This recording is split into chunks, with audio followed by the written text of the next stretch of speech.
Hello everybody, hello. I hope all is well with everybody. It's a beautiful Sunday.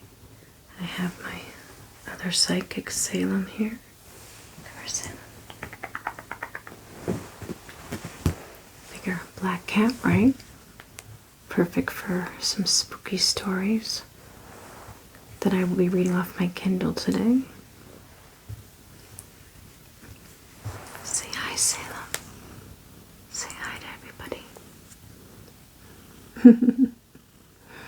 Okay, so as I said, I will be reading some spooky stories. It's Connecticut's Urban Legends and Creepy Stories by Andrew DaRosa.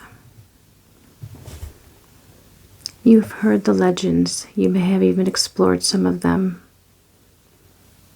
Now take a trip through Connecticut's supposedly haunted and creepy locations.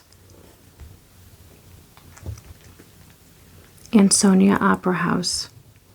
From goat humanoid creatures to spectral orbs, the Ansonia Opera House is said to host a variety of otherworldly phenomena, according to a 2021 investigation of the Opera House by Connecticut-based paranormal investigation team Ghost Storm. Barra was established as a settlement in the 18th century by Obadiah Higginbotham and Jonathan Randall, who came from Rhode Island to start a community that honored their Welsh heritage. After a period of economic hardship, it was quickly abandoned and has been desolate for the past 125 years. The place has since been dubbed the Village of Ghostly Voices due to the alleged influx of disembodied voices that visitors claim to hear when approaching the abandoned village. Booth Memorial Park. Labeled the oldest homestead in America, according to the city of Stratford, the odd architecture of Booth Memorial Park allegedly hides some equally strange haunts. The Booth brothers were said to be heavily interested in spiritualism and may have conjured something sinister during their studies, which is said to have caused the area's haunted nature. Captain Daniel Packer Inn. Originally owned by Captain Daniel Packer in the 18th century, the site of this inn is close to the site where the historic Mystic Massacre of 1637 took place. Guests have reported seeing the ghost of an old sea captain who is said to move things around the restaurant. Charles Island. Though this island is often associated with its bird sanctuary and adjoining sandbar, visitors may be unaware that the island is said to be thrice cursed. The first two curses were said to have been placed in the 17th century, while the third curse was placed in the 18th century. The most notable curse of the three is that of Captain William Kidd, whose treasure is said to be buried somewhere on the island. Legend has it anyone who finds it shall be cursed with bad luck for life. Connecticut Valley Hospital. The campus held one of the most notorious female serial killers, Amy Dugan, sister Archer Gilligan. Archer Gilligan was arrested and tried for the murder of 5 people, including her second husband. She is also suspected of 24 additional deaths in the nursing home she ran, according to ConnecticutHistory.org. Archer Gilligan was sentenced for the murder of 1 person after an appeal from her lawyer, which resulted in a death sentence. After another appeal, Archer Gilligan took an insanity plea and lived out the rest of her life at the Connecticut General Hospital for the Insane, which is now known as Connecticut Valley Hospital. Curtis House Restaurant and Inn. Consistently cited as one of the most haunted inns in the state, according to Thrillist, the Curtis House Restaurant and Inn is said to be haunted by a multitude of spirits. In its almost 3-century history, the building has hosted a variety of ghosts who claim to have heard disembodied voices and footsteps of people who used to work at the inn. In one episode of Gordon Ramsay's Hotel Hell, Ramsay had a paranormal expert come to the inn. The inn closed in 2019, but has since reopened as the 1754 house. Devil's Hop Yard State Park. Puritans reportedly believed that the park was the hiding place of Satan, and if you wandered too far into the woods, he would come and take your soul. Though some people have walked through the park have claimed to have heard demonic voices as reported in the Hartford Courant, the state park is actually a popular spot to take a fall stroll.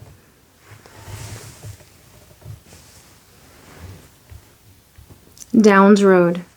The portion of Downs Road that remains unpaved has been the source of unexplainable activity, from reports of cars being supposedly attacked by an unknown creature, aptly called the Downs Road Monster, to apparitions of children appearing out of thin air. According to WTNH, many avoid Downs Road even though it provides a beautiful hiking trail. Evergreen Cemetery. Legend has it that in 1824, Mary E. Hart fell to the floor and was deemed dead by her family. They promptly buried her, but after a vision by an aunt, the family exhumed the body only to find that Hart had clawed at the top of the casket before eventually dying.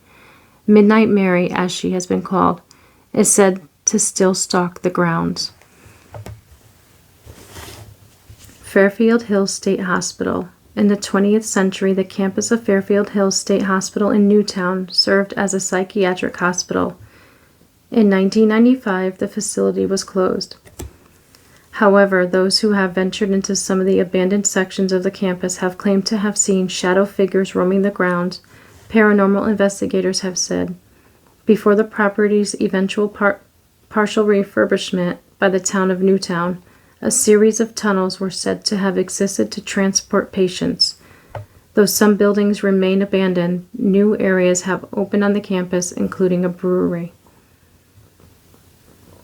Great Hills Cemetery.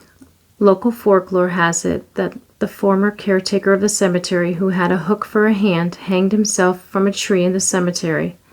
Legend dictates that those who park their car under the tree will hear the scratching of a hook. The story has given way to a cemetery's nickname, Hookman's Cemetery. Guntown Cemetery.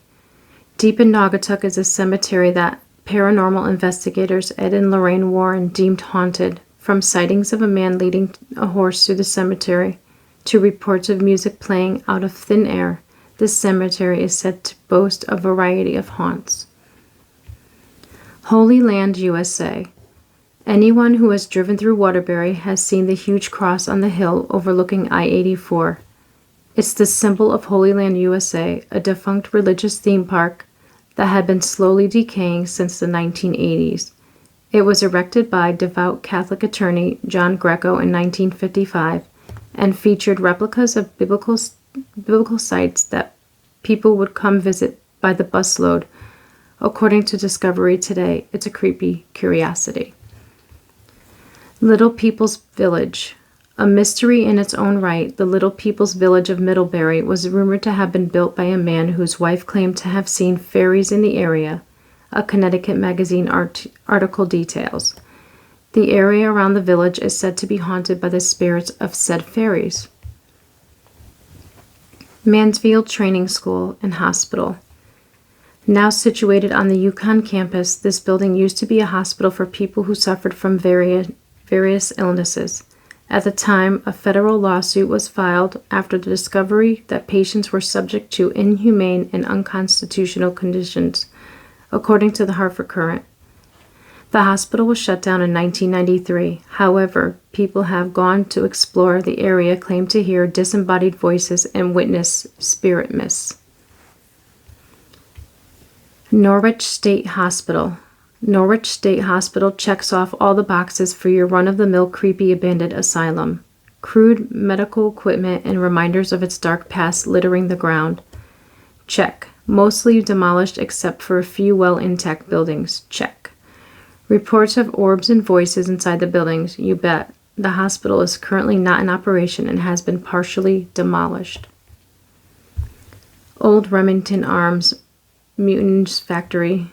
In the 20th century, the factory was one of the largest weapon manufacturers in the country. However, as machinery began to replicate the work, the Bridgeport factory became irrelevant. During the factory's operational years, it faced workplace Workplace disasters, including an explosion that killed 7 workers, according to the New York Times.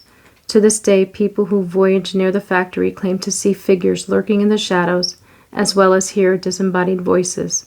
The city of Bridgeport is investing $2.75 million in work to revitalize the old factory, officials have said. Palace and Majestic Theaters. Despite talks of revitalization, the former Palace and Majestic Theaters in downtown Bridgeport sit empty. Many electronic voice phenomena sessions done by paranormal researchers in the building have allegedly produced unexplained orbs of light, as well as reports of shadowy figures that wander in the theaters. There are reports that the location was the base of operations for infamous bootlegger Dutch Schultz, who was said to have killed people in the building. Penfield Reef Lighthouse. The legend of the famous Penfield Reef Lighthouse tells of a lighthouse keeper who drowned near the lighthouse after his boat capsized in rough waters. In the following years, many have told stories of seeing an apparition around the lighthouse.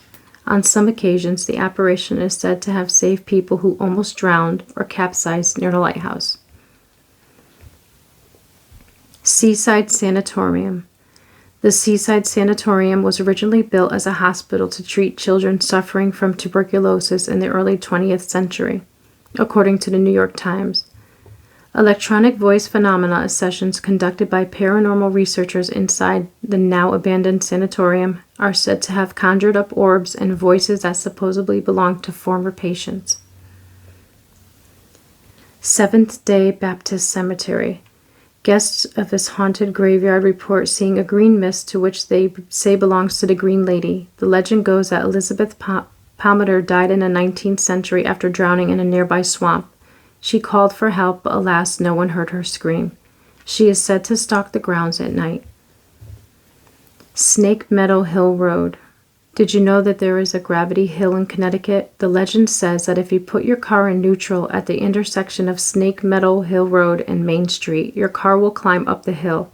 Whether this is witchcraft or a malfunction in the gravitational pull of the earth is for you to decide. Stepney Cemetery. The first of Connecticut's White Lady ghosts on this list, this apparition is said to be wandering the cemetery. While the White Lady of this cemetery is often overshadowed by the nearby Union Cemetery, one thing that stands out about this cemetery is that the famous paranormal researchers Ed and Lorraine Warren are buried here.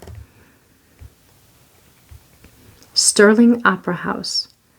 During its heyday in the late 19th and early 20th centuries, the Sterling Opera House was a center of vaudeville entertainment in Lower Naugatuck Valley, according to the city of Derby.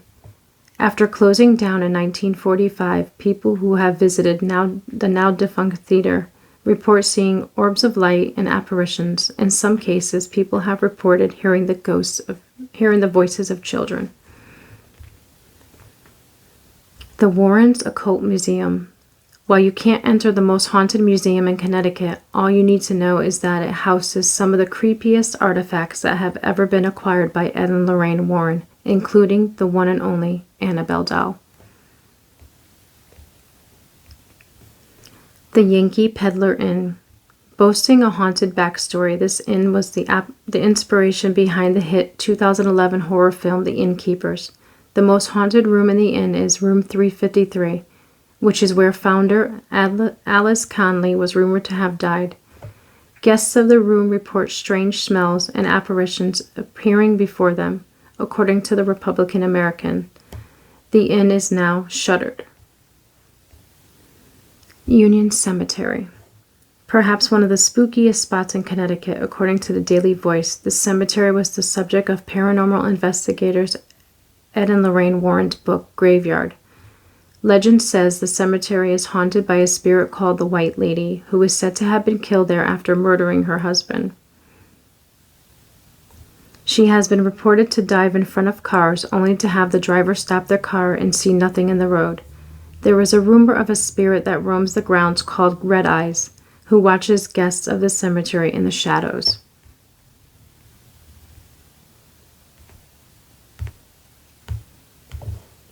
Pretty interesting. Pretty spooky. For this time of year, right? Halloween's almost here. And I know a lot of people like to hear ghost stories. I don't mind hearing them. I'm not big for scary movies. I don't mind being for scary movies. But the newer ones, you don't know what's going to happen. See all the older ones. But I'm not scared too much.